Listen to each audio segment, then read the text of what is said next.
Herod the Great is one of the most controversial figures in biblical and ancient history. Known for his political skill, his reign was marked by monumental works and attempts to balance alliances with the Roman Empire and the Jewish people. But at the same time, his memory is linked to acts of extreme cruelty, such as the Massacre of the Innocents, narrated in the Gospel of Matthew.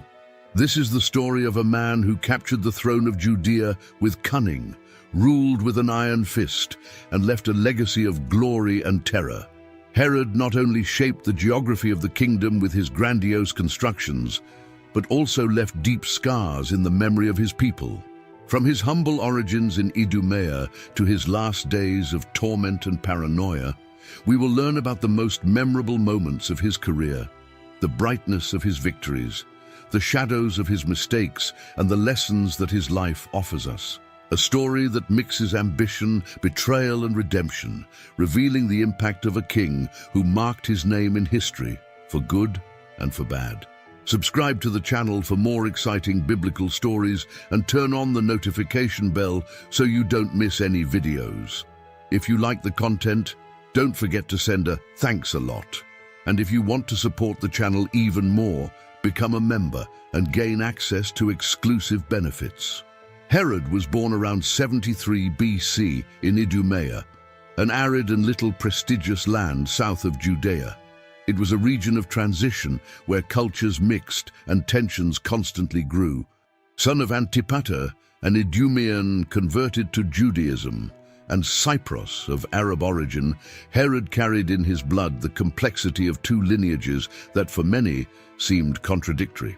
This mixture placed him on the margins of a society deeply concerned with purity and tradition. At that time, the Roman Empire was expanding, and the provinces around Judea were like pieces on a board, each fought over by leaders who aligned with or confronted Rome. It was in this turbulent scenario that Herod grew up, hearing stories of battles and conspiracies from an early age, learning to move carefully in a world where trust was a rare currency. Antipater, his father, was a skilled strategist and close ally of the Romans. He realized his son's precocious talent and began to mold him for a life of power. At just 25 years old, Herod assumed the role of governor of Galilee, a position that placed him directly in the crosshairs of regional disputes. While other leaders hesitated to act, Herod demonstrated impressive coolness in dealing with rebels. He did not hesitate to use force to restore order, something that would make him stand out among the watchful eyes of Rome. Herod's efficiency was impressive, but it also generated fear and distrust among his own people. Many Jews saw him as a foreigner or a puppet of the Romans. This stigma would be a constant shadow in his life, shaping his way of governing and his need to prove his worth, even if it was based on blood and stone. But what set him apart was his immense ambition. He knew the governorship was just the beginning. True glory, Herod thought, would be in ascending the throne of Judea. However, to achieve this goal, he would need the strength of an even more powerful ally. Herod knew that it was not enough to be an efficient governor. He needed something bigger, something that would establish his name beyond the arid fields of Galilee. The young leader, calculating and impetuous, understood early on that Rome's support would be the key to the future he desired, and like an attentive player, he began to move his pieces. The opportunity came at a time of chaos. Judea was an unstable region, with rival factions and constant changes in power. After the death of Julius Caesar, Rome descended into civil war. Octavian and Mark Antony vied for control of the empire, and Herod realized that this division was his chance to shine.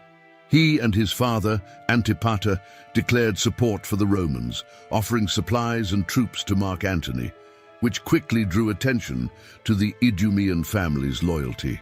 As the Roman political landscape wavered, Herod faced a more direct blow in his own land. The Parthians, a powerful Eastern empire, invaded Judea and installed Antigonus, a descendant of the Hasmonean dynasty, as king. Herod fled, but not before fighting fiercely to save his family. Challenged, he saw escape as a strategy, not a defeat. Herod then traveled to Rome, carrying with him the narrative of a leader loyal to his allies and fearless in the face of invaders. He presented himself to the Senate as the best option to stabilize Judea and maintain Roman interests in the region. His arguments were so persuasive that in 40 BC, the Roman Senate proclaimed him King of Judea. For Herod, this moment was not just a title won, but the beginning of a reign that he promised to consolidate at any cost. With Roman military support, Herod returned to Judea. The next 3 years were filled with intense battles as he fought to overthrow Antigonus and claim his throne. Each victory was marked by the brutality and relentless determination of a man who would spare no effort to achieve his destiny. Herod returned to Judea with fierce determination, leading loyal Roman and Jewish armies in a relentless campaign against Antigonus and his supporters. The war was not just a contest of military strength, but also a battle of strategy and diplomacy. Herod, skilled like few others, knew when to attack and when to offer agreements that dismantled enemy alliances. For 3 years, Judea was the scene of bloody fighting. Herod marched his troops through cities and fortresses, ensuring that each victory was marked by a clear message: he would not accept resistance. Jerusalem, the heart of Jewish power, was its greatest challenge. Surrounded by Antigonus's loyalists and fortified against invaders, the city seemed impassable. But Herod, with the support of the Roman legions, surrounded the capital, cutting off supplies and undermining the morale of the defenders. The final victory came in 37 BC, when Jerusalem fell after months of siege. Herod ordered that the city be spared from indiscriminate looting, but his triumphal entry was followed by executions that consolidated his control. Antigonus was captured and taken to Rome, where he died under the direct order of Mark Antony, ending the Hasmonean dynasty once and for all.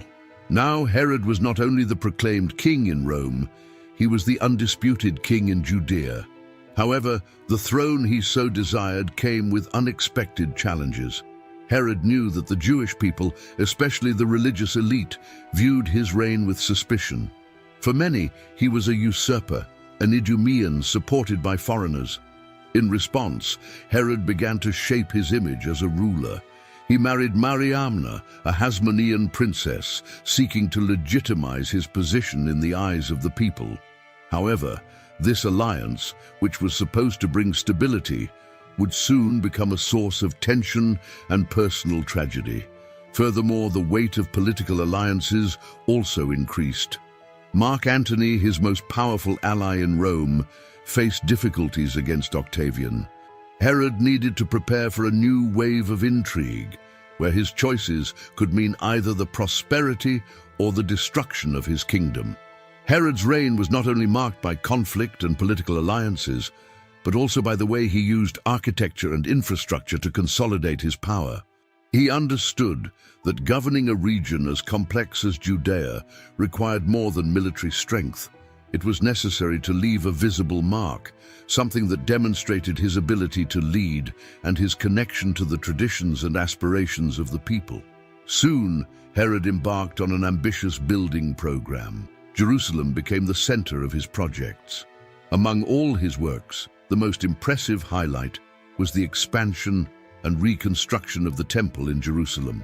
He wanted it to be the largest and most magnificent temple of all antiquity, a structure that would not only serve as a symbol of his devotion to Judaism, but also display its grandeur to the world. Thousands of workers were employed to transform the temple into an imposing landmark with enormous courtyards, colossal walls, and architectural details that enchanted even the most skeptical. But Herod didn't stop there. He knew that his political strength also depended on his relationship with Rome. Thus, his constructions reflected this balance. He founded cities such as Caesarea Maritima, a spectacular port with advanced infrastructure dedicated to Emperor Caesar Augustus. The city was not only functional, but also a tribute to Roman sophistication. Furthermore, Herod invested in fortresses spread across the Judean desert, such as Masada and Herodium. These buildings were not just symbols of power, but strategic refuges, places where he could protect himself if a revolt or invasion threatened his rule. As much as these works impressed many, there was a high cost. To finance his grand vision, Herod increased taxes, which caused discontent among the poorest sections of society. Resentment grew, even as his constructions razed entire cities. However, what seemed to be the height of his glory hid tensions that were brewing in silence. Inside the palace, family intrigues began to emerge, threatening the stability that Herod had worked so hard to build. Although Herod skillfully mastered external challenges, conflicts within his own home began to intensify, revealing a darker side to his personality. The marriage to Mariamna, the Hasmonean princess, which was supposed to bring stability and alliance with the traditional lineage of Judea, soon turned into a whirlwind of tensions and tragedies. Herod was deeply in love with Mariamna, but this passion quickly became mixed with increasing paranoia. Surrounded by ambitious and scheming advisors, Herod began to distrust everyone around him, including his own wife. Suspicions were fueled by members of his court, who saw Herod's relationship with Mariamna as an opportunity to plant seeds of discord and gain political advantage. Herod's paranoia reached its peak when he ordered the execution of Mariamna's brother, Aristobulus, a young priest whose popularity was growing among the people. Herod feared that Aristobulus would become a symbol of opposition to his reign. Despite claiming that the death was an accident, the event further destroyed the relationship between Herod and his wife. Things didn't stop there. Mariamna, a woman known for her beauty and strong temperament, did not hide her contempt for what Herod had done to her family. Fights between them were becoming more and more frequent, and the tension in the palace could be felt even by the servants. Fueled by intrigue and fear of betrayal, Herod made the most devastating decision of his personal life. He had Mariamna executed, convinced that she was conspiring against him. Mariamna's death marked a point of no return in Herod's life. Although he eliminated what he believed to be a threat, guilt and regret began to haunt him. Some accounts say that Herod remained silent for hours, tormented by visions and memories of the wife he claimed to love deeply. But the cost of Herod's paranoia was not limited to his relationship with Mariamna. He began to see conspiracies everywhere, including among his own children, triggering events that made his court a place of fear and constant tension. Herod's paranoia was not limited to the walls of his palace or family intrigues. Over the years, it expanded to encompass all of Judea, fueled by prophecies and rumors that his throne was threatened. It was in the midst of this climate of distrust that news reached the king's ears. In Bethlehem, a newborn baby had been identified as the future king of the Jews. The rumors didn't come from just anywhere. Herod was informed by visitors from the east, known as Magi, who claimed to have followed a star that guided them to the birthplace of a special boy. Intrigued, and at the same time alarmed, Herod summoned the wise men to obtain more details. He pretended to be interested in honoring the child, but in truth, every word from the wizards fueled his determination to eliminate any threat to his power. After hearing that the prophecy pointed to Bethlehem, Herod acted quickly. He ordered that all boys under the age of 2 in that region be killed. The massacre of the innocents, as it would become known, was one of the cruelest actions of his reign. Soldiers were sent to the small town, and terror spread through every home as desperate families tried to hide their children. Herod, however, was convinced that this was a necessary measure to protect his throne. He saw the act not as barbarity, but as a demonstration of strength and control, something that would keep him safe against the fate foretold by the prophecies. But what Herod didn't know was that the child he feared so much had escaped. Guided by a dream, the boy's parents fled to Egypt before the soldiers arrived. While Herod consoled himself with the idea that he had eliminated the threat, his paranoia continued to grow. He began to distrust others around him, fearing that new enemies, perhaps closer than he realized, would emerge to challenge him. And as his fear increased, his health and sanity began to show signs of decline. Herod's alliance with Rome had always been the basis of his stability as king of Judea, but this bond also required a constant balance between pleasing the emperor and dealing with resistance from his own people. Herod's relationship with the Romans was a political dance full of careful maneuvering. He knew that his position as king was not the result of hereditary right, but of a choice made by the Roman Senate. Caesar Augustus, who took control of Rome after Mark Antony's defeat, was a pragmatic and cunning ruler. Herod quickly adjusted his loyalty to the new emperor, ensuring that Augustus saw him as a valuable ally in the unstable Middle East region. He sent generous tribute and demonstrated absolute devotion, which solidified his position in the eyes of the empire. On the other hand, this proximity to Rome created a growing gulf between Herod and the more orthodox Jews. For many, he was a symbol of foreign domination, a king who did not respect traditions and who placed Roman interests above the values of his people.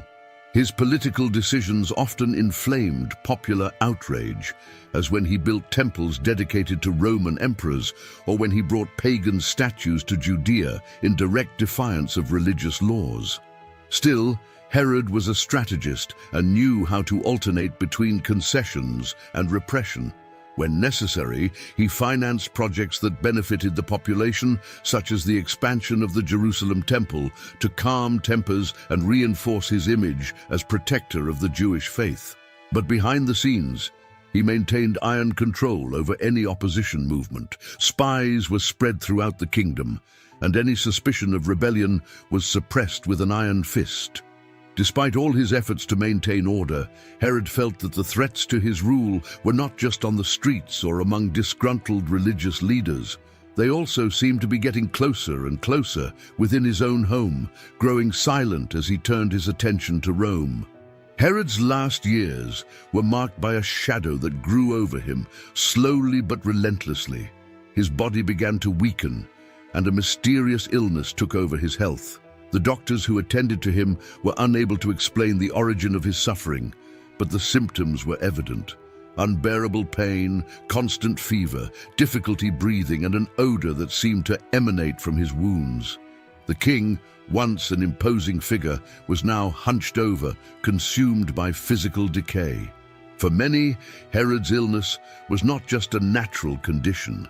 It was whispered in secret that this was a divine punishment, a response to the countless cruelties committed during his reign. The massacre of the innocents still haunted the people's memories, and the executions of his family only reinforced the image of a tyrant punished by the heavens. But Herod's body was not the only aspect of his life in ruins. His mind also showed signs of deterioration. The paranoia that always accompanied him became even more acute. He began to see betrayal on every face around him, even among his own children. Antipater, Alexander, and Aristobulus, direct heirs to the throne, began to be treated not as sons, but as possible conspirators. Consumed by fear, Herod made a decision that would shock even his most loyal advisors. He had Alexander and Aristobulus executed, convinced that they were plotting against him. It was not long before the same fate was contemplated for Antipater, the son he had favored for many years. To Herod, blood seemed to be an acceptable price for the security of his kingship, even if it was the blood of his own lineage. While his kingdom still maintained the appearance of stability, in the palace the tension was palpable. His deteriorating health, his dead children, and his uncontrollable paranoia made it increasingly difficult to distinguish allies from enemies. Even on the brink of death, Herod continued to exercise the same fierce control that had defined him for decades, fearing that at the slightest sign of weakness, his enemies, internal and external, would move in to overthrow him. Herod spent the last days of his life surrounded by an emptiness that neither his riches nor his power could fill. Despite having ruled Judea for more than 3 decades and transforming the kingdom with his monumental works, he was alone, sunk in physical pain and emotional isolation. His illness had worsened intolerably, and his screams of agony echoed through the halls of the palace. The servants walked carefully, fearing both the wrath and the fragility of a king who, even on his deathbed, insisted on maintaining the reins of control. Deep down, Herod knew the end was near, but he couldn't bear the thought of dying in dishonor or being forgotten. In a desperate gesture, emblematic of his personality, he ordered the arrest of hundreds of prominent Jewish leaders. His intention was simple, but terrifying, to ensure that on the day of their death, these men would be executed, so that mourning would be obligatory throughout Judea. Herod feared that his people would celebrate his departure and wanted to transform his death into an event marked by power and pain. Despite his cruel plan, this last act was foiled. After his death, the orders were not carried out, and the arrested leaders were released. The king who fought so hard to be remembered and feared had his final wishes disobeyed, leaving a legacy marked by contrasts. Herod died in 4 BC in Jericho, after a long and painful agony. His body was taken to Herodium, the fortress he had built as a demonstration of his greatness, and there he was buried. His kingdom, divided between 3 of his surviving sons, soon became the scene of new disputes and tensions, revealing that his fierce control had not ensured the continuity of his dynasty. Herod's life, full of triumphs and tragedies, remains one of the most complex stories of antiquity. He was a man who dominated his era, fashioning cities, temples, and fortresses that defied time. However, his great deeds were overshadowed by the shadow of his cruelty. Each stone erected in his works carried the weight of decisions marked by fear and excessive ambition. Herod teaches us that power, when guided by paranoia, can become a prison. He possessed wealth, influence, and the ability to perform extraordinary feats, but he lived and died surrounded by mistrust, sacrificing even those he loved most. His reign, which could have been remembered as a golden age, was marred by blood and suffering, showing that strength alone does not build a lasting legacy. His story makes us reflect on the fragility of greatness without balance. The desire for absolute control not only isolated him, but also revealed the depths of destruction that ambition can cause. Herod left a divided kingdom, and a people who feared him more than they respected him. Perhaps the greatest lesson that his trajectory offers us is that it is not just what we build that matters, but how and why. The memory we leave in people's hearts is as powerful as the structures we build. If you liked Herod's story and want to continue following other stories of faith and overcoming, be sure to like this video and share it with those you love. And of course, subscribe to the channel so you don't miss any new content. Together, let's explore more powerful lessons from the Bible.